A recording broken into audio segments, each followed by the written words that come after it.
Alors Cheba Fadela, il faut comprendre qu'à la base, ce n'est pas une chanteuse, c'est une actrice. C'est une enfant du conservatoire d'Oran. Elle vivait en face et elle traversait la rue. Elle a appris l'art dramatique, elle a fait des téléfilms à la télévision et c'est parce qu'elle accompagne un jour son conjoint, Cheb Sahraoui, à une séance d'enregistrement chez Rachid et Fethi. Rachid Baba Ahmed est derrière la console. Il interprète cette fameuse chanson Selfik et il lui propose de la faire en duo avec son épouse, puisqu'il s'agit d'un dialogue amoureux. Puisque cette chanson dit littéralement « Tu m'appartiens » et raconte le coup de foudre et la fusion d'un couple amoureux. Et c'est cet enregistrement qui mettra le pied à l'étrier de Fadela, qui va être avec sa cassette Mahlal Noum, l'ambassadrice de la pop rail des années 80.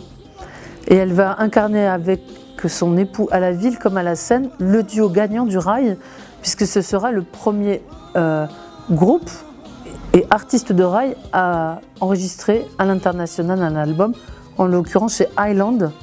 Et ils feront les premiers passages télé mainstream chez Ardisson ou chez d'autres en France avec ce tube de 1982 qui va résonner durant toute la décennie des années 80.